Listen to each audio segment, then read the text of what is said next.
Hi and welcome back to another episode of Having Fun with Sculpting. If this is your first episode, then all you should know is that we are making slow-paced walkthroughs, slow-paced tutorials, where I'm trying to explain why I'm doing what I'm doing. Instead of rushing through it and making a time-lapse, we go slowly into it, we fix mistakes as they come along, and we talk about what's my thinking behind every brush stroke. And this will hopefully be useful to you, because I see a lot of people having a bit of anxiety with sculpting and they are not sure what to do. So this will hopefully take some of that stress away. So what I'm doing here is I'm simply moving along the y-axis. Let me hide this for now. I'm moving along the y-axis some of those basic rough shapes that we built during the previous episodes, and I'm also posing the head according to this reference here, which is our main inspiration. And what we're going to be focusing on this episode is defining the low frequency detail, which is the basic rough shapes that we see here. For example, this spine ridge or this fleshy area on the bottom of the tail. This is our low frequency, this is our foundation, and on top of that we're gonna build up later on future episodes, and slowly but surely we're gonna make all this high frequency detail that we see on all these excellent 3D models from this fun game here. Now I just give a bit of distance between the limbs because I think I had them quite close together before, and I moved everything where I want it to be. So while I have everything selected here that is related to the head, I'm gonna press M and make a new collection, name it head collection, and I can simply turn this off and hide everything that I don't need. So now I'm gonna also hide the limbs, and I'm gonna join the tail with the body, pressing Ctrl J, and I'll jump into my sculpting workspace. And from here we can just remesh this. If we take a sample, it says it's at 0.19 or something similar. So if we hit remesh now, even if we select preserve volume and fix poles, you see that it destroys our outline here. And that's not good, because we build this outline to be the kind of outline that is useful to us. So we're gonna go in lower here, and a lower voxel size means higher resolution. So we'll go from 0.19 down to 0.01, which is gonna be quite a bit of high resolution, but that's okay, because we're gonna need some resolution here. And I'm gonna select my clay strips as usual. It's the brush that I use mostly, and actually I'm gonna select the smooth brush and make sure that my strength is of a low value, about 200 something, around 300 maybe. And I'm gonna go all over this basic body shape, and I'm gonna smooth out those artificial geometry edges that we see, because they are no good to us, they have no use to us. Now I'm smoothing them out, and perhaps I'm gonna use a slightly stronger brush. Alright, I'm gonna smooth them out, but I try to keep the outline of the shape intact. This means that I'm not exaggerating, I'm not pressing too hard, and I'm kind of mindful of the flow of my sculpt. So for example, let's see, we have this little spine here.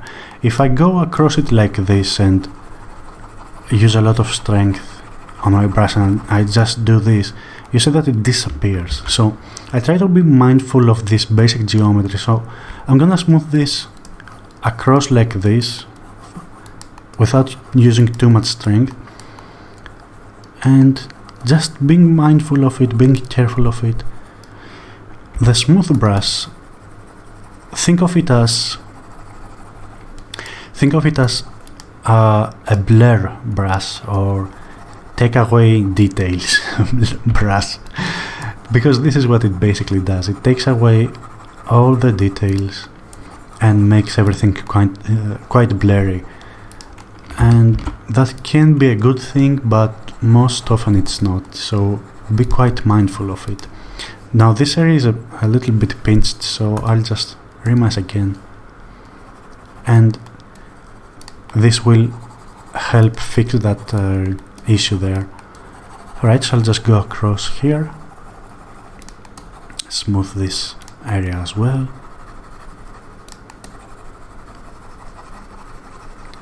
and there we go. Make it all nice and even, and take as much time as you need here to have a nice rough shape to work with.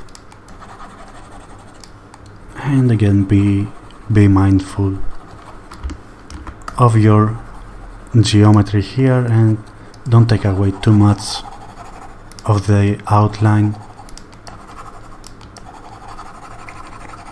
Alright, now for this part here I'm gonna change it a bit because I changed my mind. I was thinking of adding some flesh hanging down here, but I'm gonna keep it quite flat, quite similar to our reference.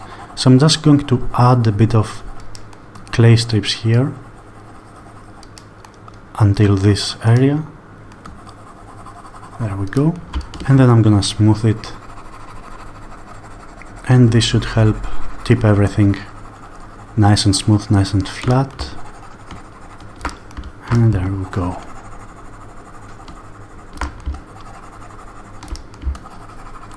Now I'm thinking of this as something that if a raindrop fell on top of the creature, it would flow nicely all the way down without having to fight its way down there. And this kind of helps to make sure that I'm doing okay. I'm smoothing it enough, and I think for now this is fine for us. Of course you can take as much time as you need here, but I don't want to make this episode too long. Alright, so let's see. The first thing we're gonna do then is try to define this nice spine area that we see here on our creature, and we see that it's kind of pointy, it's not flat on the top, and what we have here now is quite flat on the top. So we're gonna sorry for pressing right click there, my brain is a bit confused over ZBrush and Blender. They have different buttons for stuff, but bear with me.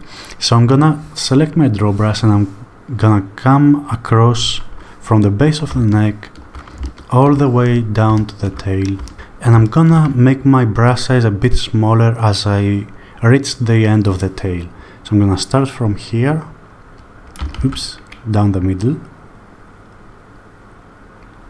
all the way down here, and now I'm gonna make my brush a bit smaller and keep going until about here.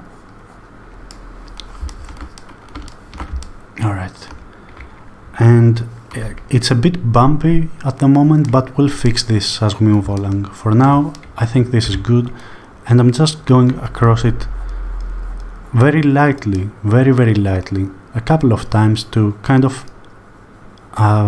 make it less bumpy and kind of even it out a little bit in some places. There we go, see? And maybe I can very lightly smooth it too. Alright, and I wanna give it a bit more definition towards the neck, so I'm gonna start from this point and go down here just one more time. There we go. Alright, so let's look at our orthographic side view and let's fix this little area. Actually, let's make the outline a bit closer to this shape as we see here, if we also include the limbs just as a reference, oops, I'm gonna raise this part upwards a bit, like this, and lower this point a little. I'm gonna raise this part, just this tiny part, a little bit so that it's nice. It has a nice and smooth flow. And there we go. That was very easy to do. Alright, what else? Let's look at the head as well. I wanna increase the size of the neck a little bit, especially towards the end, so I'll just drag it up and down like this.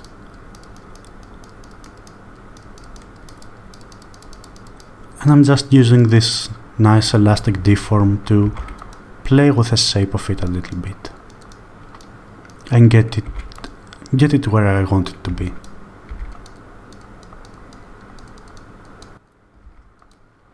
Alright, I think this is looking okay.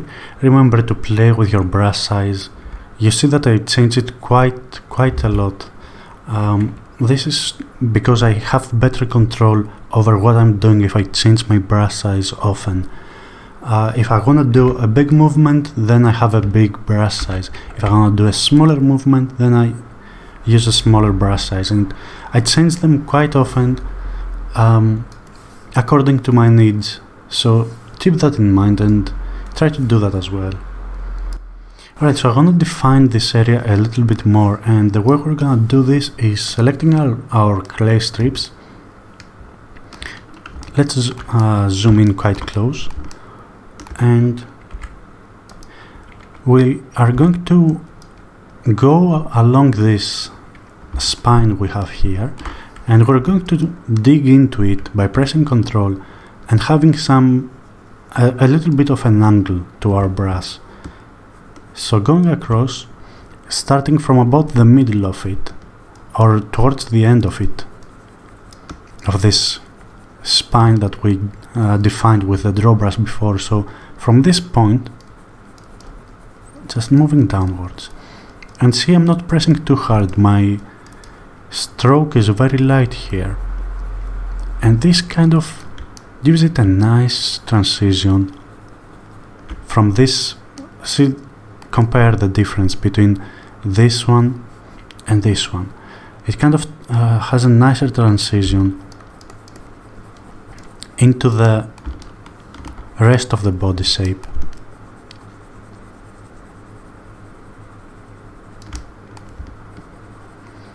And I'm just very lightly digging all the way down to the tail to have this nice looking shape there. And as I move towards the end of the tail, I zoom in closer, my brush size gets a bit smaller, and I can do finer movements here. There we go. Look how nicely defined this is. This is very good. Alright, so now I wanna make sure that my geometry works from most angles, actually from all angles.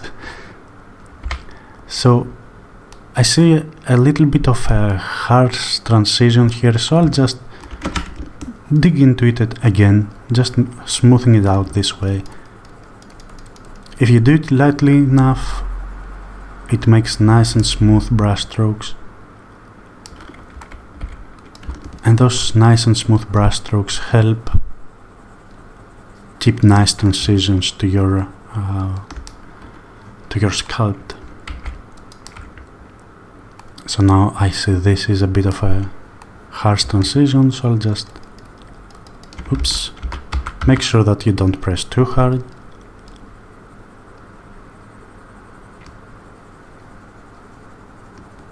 Just very lightly going across it.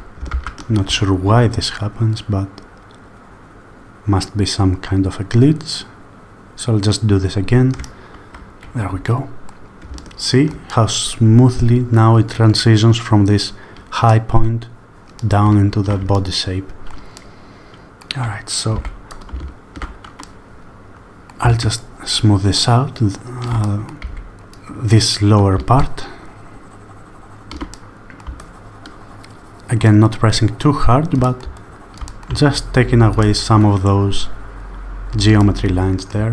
And I'm gonna leave some of that, I'm gonna lower the strength of my smooth brush, and I'm gonna leave some of this definition here.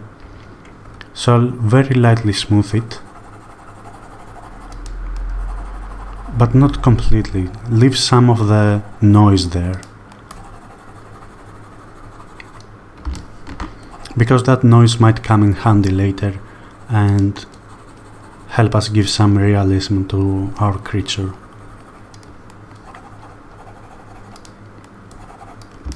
Oops, there we go.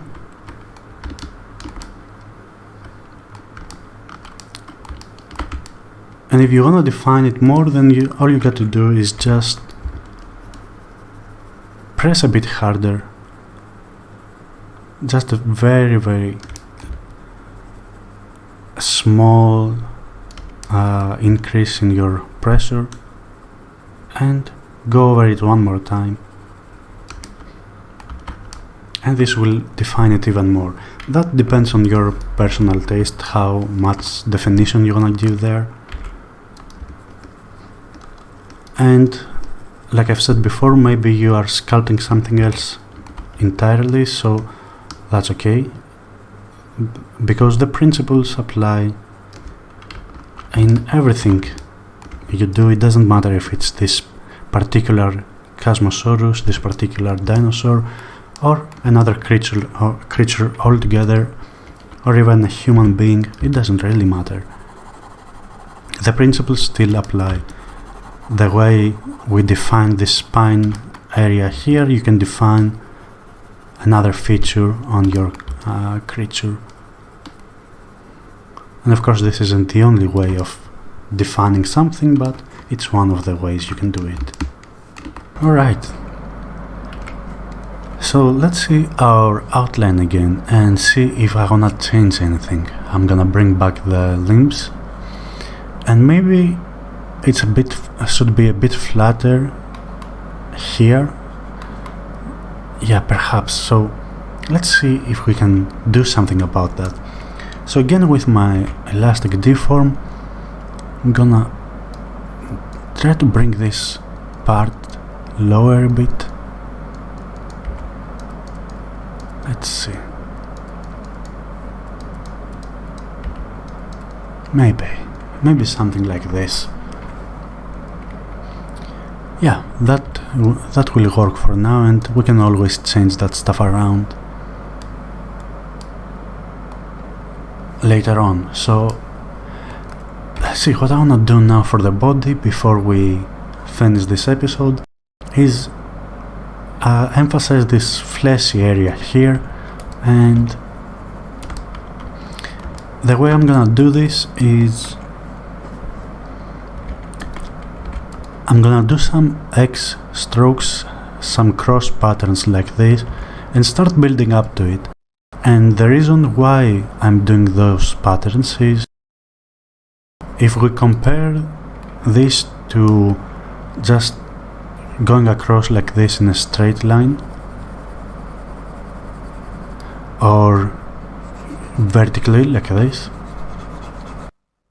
you see that it doesn't quite have the same effect. This helps transition between the two forms a bit easier, a bit smoother. So whenever you want to transition between two different shapes, it's usually a good idea to do some X patterns like this. Of course it depends on the case, but more often than not you will find that it's your best bet. So now I'm going to the area next to it, and I'm slightly digging in because I want to give the illusion of this skin hanging down quite loosely, and you can see this kind of a skin on elephants, for example, and this is close to where the reproductive system is. And if you're gonna do something like that, if you're gonna go for realism, then you are welcome to do it. I don't feel too comfortable making that stuff, especially on a YouTube video, so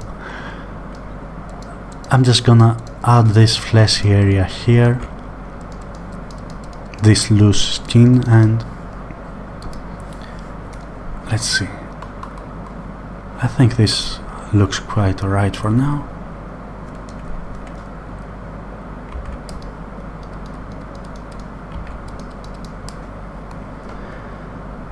And we can keep tinkering with it and work on the transitions a bit more. If your brush strokes are light enough, you can blend between shapes. And see, if you notice this area, if I go over it very, very lightly, it kind of blends everything together. And then you don't have to use your smooth brush too much. You can very lightly go over it with a smooth brush and it will fix everything for you. There we go. So I'm digging in areas that seem a bit too fat, and I'm thinning them out and making it look like flesh that has that's being dragged down by gravity. Now I'll just add a bit of volume here to help keep the shape of the tail intact. Let's see. Oops. Alright, and let's hide this, and maybe I wanna play with the shape a bit more. Maybe I wanna move it downwards like this. There we go.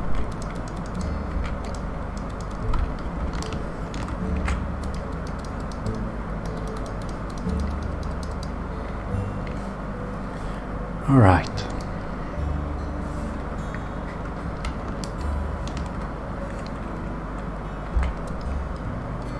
And push it a bit towards the legs again so that it doesn't make my tail look too short. And of course I can always just pull the tail and make it a bit bigger if I feel that it's becoming too short. So maybe just a tiny bit like this.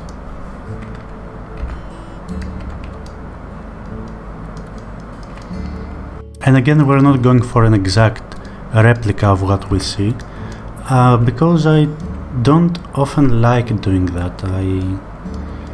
Even though I do a lot of likeness sculpts and basing them on photographs or artworks and stuff like that, I don't really like doing that. I prefer making my own stuff and making my own decisions about how things should look. But when you're making a realistic creature, you kind of have to respect some things. But for an extinct creature like this, we can make some creative decisions here, and it should be alright. Okay. So now I'm just taking a look with my very basic rough shapes here, and I'm just checking to see if this works for me, if it looks good to my eyes, and I think this is looking quite okay. Now I wanna give this nice definition to the tail before we finish this episode, and I think I have enough time to do it, so give it some of this definition here. Alright, so let's try to do this quite quickly because I have to respect your time and I don't want to take too long with it. So I'll just, let's see, maybe we can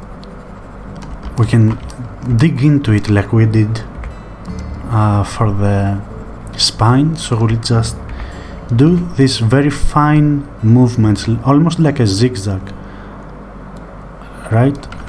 let me press too hard on it so you can see what it looks like. So I'm just doing this basically, coming across like this, and I'm pressing Ctrl so I can dig into it. I'm making these fine movements here, and I'm gonna go all the way almost towards the end of it. And maybe I want this area to be a bit more exaggerated, so I'll go over it a little bit more like this. And I'm gonna add some strips like this down the tail, and the reason why I'm doing this is two reasons actually. One, this is what the muscle of the tail would most likely look like on this creature. And two, if you notice, on this area that I dug, when I build over it, it gives it some volume, smooths it out if I do it lightly enough, but also keeps that cavity in and kind of helps it look a bit more realistic.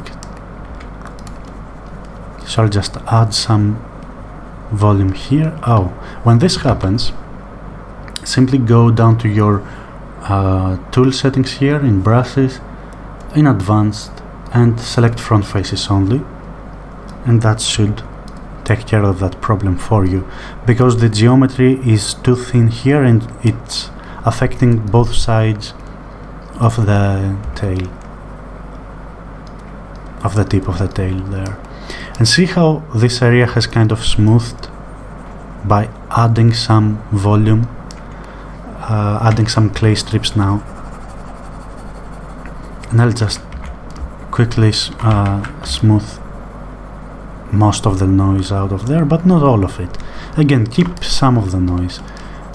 We want to have some noise to our creature. We don't want it to be too smooth like a plastic toy or something.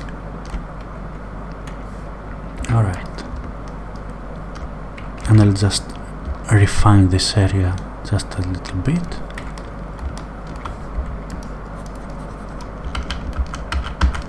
And then I can just add a tiny bit here.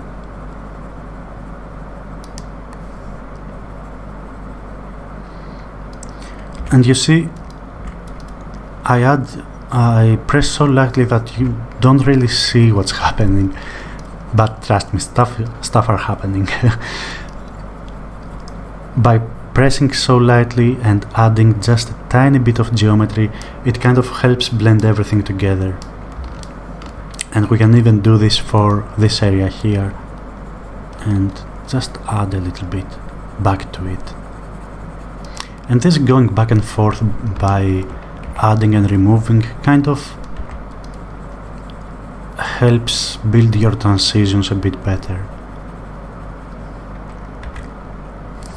Oh, there we go. Again, if you do it light enough, it kind of smooths it out. There we go.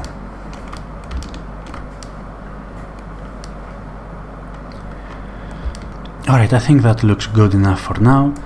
And just one final tiny thing to help us prepare for the next episode. I know I'm gonna join these back limbs to the body, but I also want them to move independently of the body in case I don't think we're gonna animate it, but perhaps you will want to animate your creature or give it a nice pose. So if we look where our legs are joining the body, it's this area here. And if we look at our references, see this shadowed place? Where this shadow ends and we have this nice skin fold here is where this leg joins the body, which if we look at our creature here should be about this area, somewhere around here. And let's see, here as well. There's a clear separation between the leg and the body, and that's so that the leg can move independently and not drag the entire abdomen area with it. So this isn't a good place for our leg to join, so I'll just dig this area out quite a lot and exaggerate it quite a bit, so about here, let's see, and I'm gonna move to my leg into sculpt mode, and I'm gonna hide the body, and I'm gonna take some of that volume out because we really don't need it. So I'll just take some of it out and smooth it out a little bit. There we go. Alright, so now you see that there is quite a lot of gap here, and this is good. This is good enough for us to join them in on the next episode with the rest of the body, but have some space between them so we can move them independently to a certain degree if we want to. Alright, so let me just kind of fix this place a little bit, and again, it doesn't matter that it's a bit of exaggerated now, because I want this indication of something saying that there should be some clear separation here between the leg and the body. Alright, so for this episode, this is all we're gonna do. We're gonna join the back limbs to the body on the next episode and sculpt out this cavity that we created, merge them together and join them and give them a nice natural look like we see here and the one that we see here. So with that said, I wanna thank you all for being here with me. I hope you had some fun with sculpting, and I hope to see you again on the next episode. Bye bye now.